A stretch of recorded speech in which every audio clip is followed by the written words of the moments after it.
Hey y'all, welcome back to Casey's Corner. I'm Casey. We're here at my inside corner today because it's dark outside, but I have something that I wanted to talk about, and thought I'd go ahead and do it before I lost the nerve.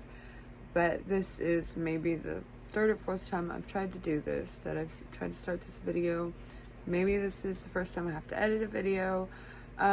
If I have to read from what I have written, because this is how serious this whole YouTube thing is for me. It's got its own notebook, and I have written down what I wanted to say here, and all that is to get to. God, 1 whole minute. I'm not gonna start over again. Here we go. All that is to say, I want to talk about mental illness. My mental illness and my mental health. I have been very open about this in my real life, if you know me in person, as well as on over on the Facebooks, Instagram, whatever, just anywhere I exist, because I exist. That is just who I am. This is okay. So the language I've been given to communicate the way my brain works was given to me 15 years ago when I was diagnosed as bipolar 2. So I've lots other things going on, but the main two branches of my mental health, the way my brain works, it stems from trauma, post-traumatic stress, trauma, and bipolar 2. And that's a big bulk of how my brain works. Which means how it presented for me was I get major depressive cycles, minor manic cycles, lots of anxiety, as you can tell, and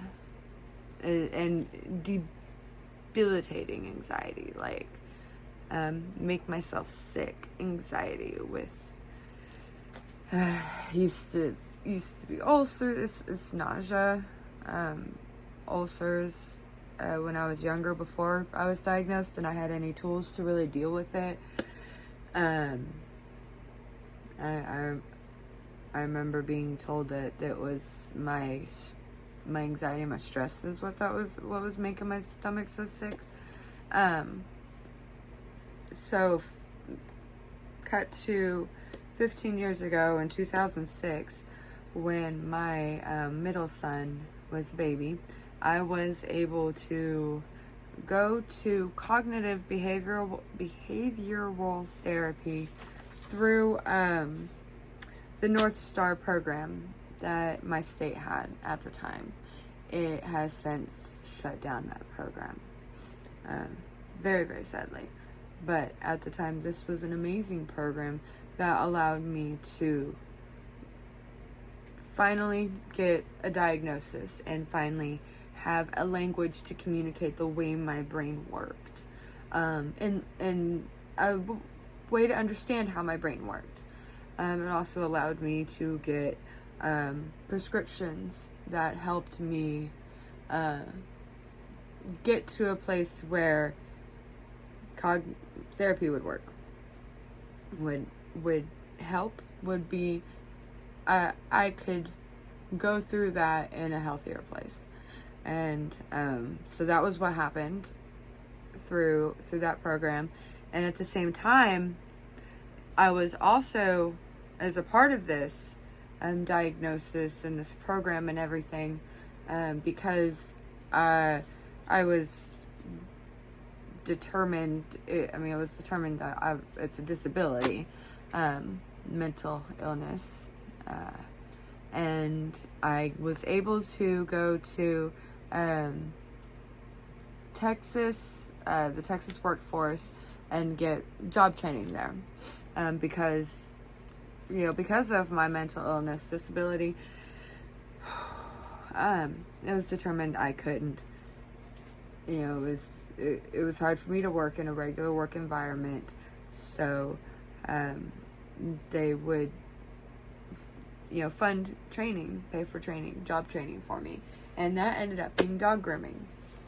And this was all I'm very lucky, because that program has since ceased to exist. My state cut it, and it breaks my heart for everybody who won't get the help that I got at the time. I mean, it wasn't easy. It wasn't like it was in the best part of town, and like I didn't have to wait long hours, and my therapy was great. I loved that place. I happened to know somebody that was working there, so that was just an extra special, like, hey, you're on the right path. Just seeing a friendly face when I got there. She just, so that was, focus. See, that's why I wrote it down, because that's just part of how my brain works. My thoughts race. It's hard for me to keep track, and then the anxiety starts building, and it gets worse. I'll freeze in place if I don't deal with it.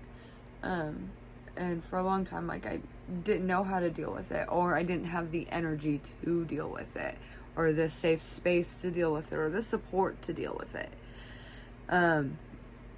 Because it takes all of that to be able to deal with it, to exist in this world, to adapt and communicate to everybody. So I shall focus and continue. So through these, through this, sorry, that's why I wrote it down. I'm trying to focus. Through all this, I was taught all the skills that I've been learning to apply pretty much ever since then, like for the rest of my life. This is going to be, I mean, that's just how my brain works. So this is just a part of my life. But I have made progress over the years, and adaptations, and I suppose is what I call them, because I've had to adapt to my brain and to the world around me. As I've said, my thoughts are repetitive, and they're left negative if unchecked, like bad. And maybe I'll talk about more other things later, but learning why I did all the things that I did and how to address those things, it helped me face those things, and it helped me make the changes that I need to make. Because I'm not cured, I'm not broken, I just am. I can't be anything else other than me. One of the ways I adapted was to focus my energy, right? I know it's wild. I do actually focus my energy all over the place. I give myself permission to be all over the place too, because I have to, because that's just one less thing I don't need to worry about. But I focus my energy, meaning I focus in making things. I focus in crafting. I focus on hostessing and and on community work, because that was the let me focus for 1 second. The crafting thing, the making things, it keeps my brain engaged. It's meditative. It allows me to practice mindfulness while having, and I also have something tangible to look at, to it gives me those, little happy chemicals, like, yes, hey, look at that, I made progress, I made that, like, I made that I made, I didn't make that, my mama made that, but, the painting, I painted, a flame on my flame thing, it's little things that doesn't seem like much, but it keeps my brain happy, and keeps me going. Another way I adapted was to, because I saw when I was reading about bipolar, diagnosis and mental health stuff. One of the suggestions in like the support community was to join some sort of spiritual community. Mostly it was with a Christian perspective, mindset, just assumption.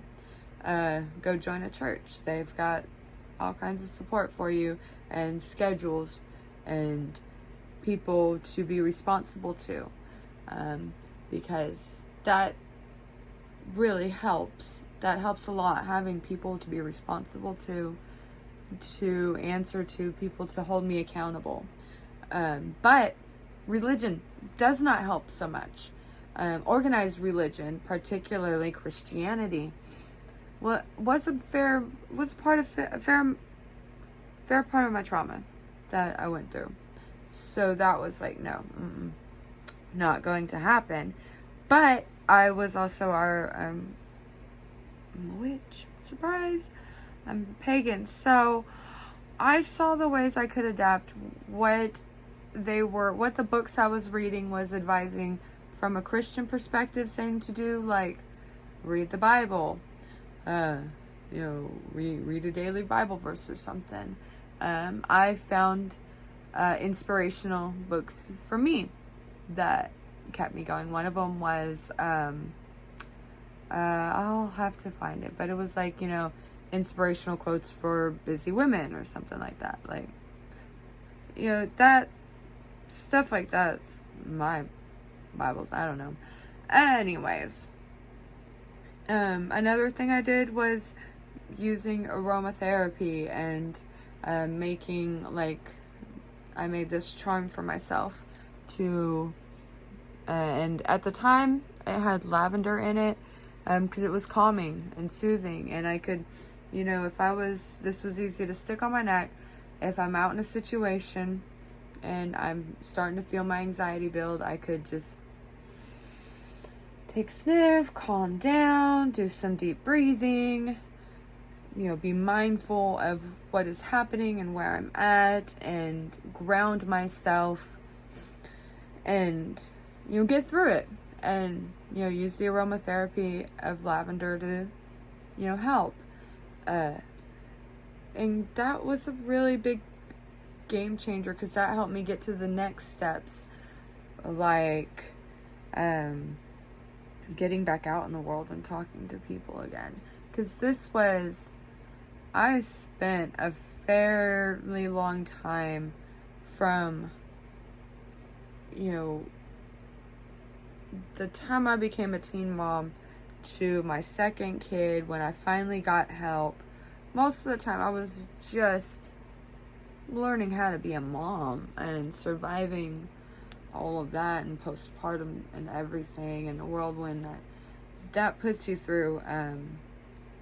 So, and then since then, I've spent the time since then, in the past 15 years, adapting to all of it and applying this stuff and making myself stronger and being able to adapt. And because I couldn't make phone calls, I couldn't, if I did have to make phone calls, I have to write out a script. I still do that. Hence why I have all this to help me keep track, so I don't just freeze up and like a deer in headlights and be like, oh gosh, what am I gonna say? I can at least have that to glance at and help me get back on track and not be stuck. Because I do get stuck. I got stuck for 3 days last week on my new cloak, because I couldn't decide how to do the hem. I wanted to do a rolled hem. I don't know how to do a rolled hem. I only can fold a hem with a severe iron, and my hems tend to be big, and I was trying to make a smaller hem. Also don't know how to do the stitch, like a whip stitch. I don't do that very well. I do back stitches. So I was frozen for days, for about 3 days before I decided to, you know what, you want to work on your back stitch, just go ahead and do that. Just fold it over, you know, tuck in the hem, do what you do, and practice on the back stitch. So stuff like that, how I still have to, it affects me still. This just is who I am, but I adapt and I move on. And let's see, where am I at? Focus. I need to focus. Okay. Yes. So back to learning how to talk to people again, and why that's important to me. Part of it, that's also just who I am. I thrive with community. I grew up with a lot of cousins and going with them to church, or going with my grandparents to church. And so and not just that, and then I just, being a part of community. My parents volunteered in the community. They helped build a playground in the city I grew up. It was early on when I was younger, we had a really tight-knit neighborhood, before things blew up. Not literally blew up, just metaphorically blew up. So those things kind of are a deep part of who I am, I guess, that are part of why I just thrive in community. I don't know, but when I was in high school, my school counselor suggested that I join the student council to help me with my anxiety, because that would give me a cover for talking to people. And that works. That actually works very well, because it's like acting. I can be the person who needs to talk to somebody, hence why I need scripts. And look at me making connections right in front of you. But it's having the cover of that I'm here with this organization to speak to you for this reason, helped me break the ice and get through this. So when I felt in a place where I knew I needed to be out in the world, I needed more than just my husband and my kids, and to be, to be somebody's daughter, somebody's sister, somebody's family member. Like, I knew it was time for me to be my own person, or to start. I felt like I was getting there. If you know what I mean. Like, all those things is great. Don't get me wrong. Gosh, I hope I don't hurt anybody's feelings. I spend so much time worrying about what everybody, especially all those people, think who are most important to me. I worry about strangers, what they think, and they don't matter anything to me. So that's just how my head works. So, it's taken me a long time to give myself permission to exist as I need to, but I felt I was getting there and started to participate in classes, like over at Hearth Wisdom Store. They host some awesome classes if you're in the DFW area. And they're really friendly, great place. They were really welcoming to me, and I also tried other places, and getting into other communities that weren't so welcoming, and kind of left me a little traumatized. And but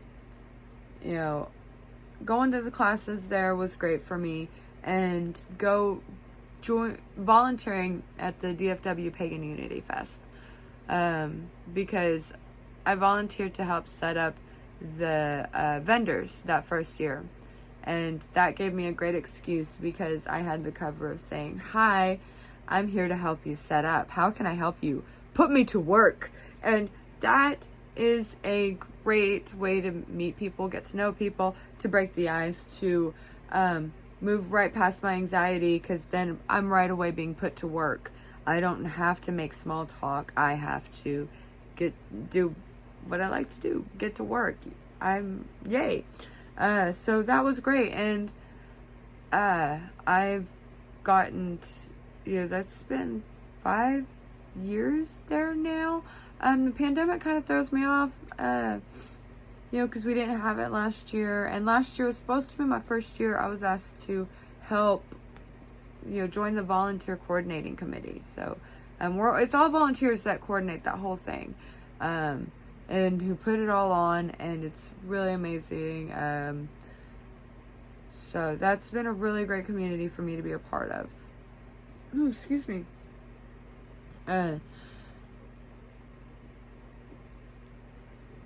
That's helped me get so far. I am losing my train of thought. So let me go ahead and finish up here. Those were, because I don't want to talk about so much all over the place. I have plenty of time in the future to talk about my mental health and how,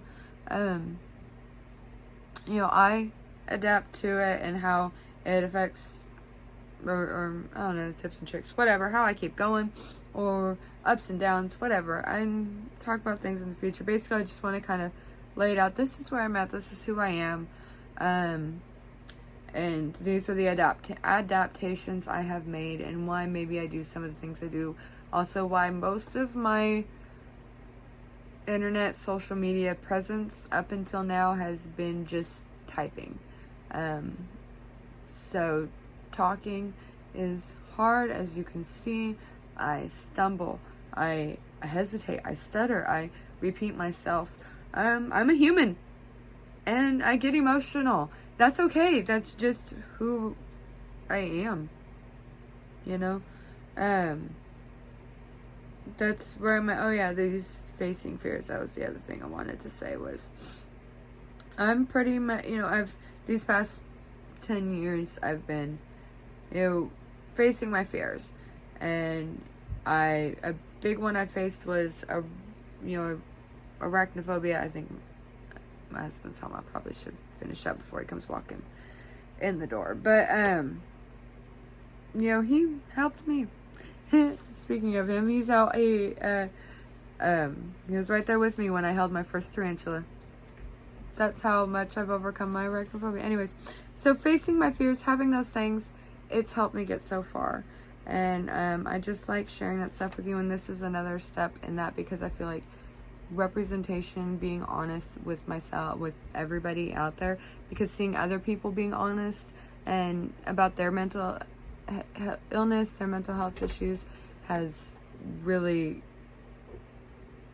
been inspirational to me and helped keep me going. And having people tell me, when they read something I've written and they tell me like, oh my gosh, that meant something to me, that keeps me going. So I'm gonna finish this up now. That's what all this is about. Okay, thanks. Bye, guys.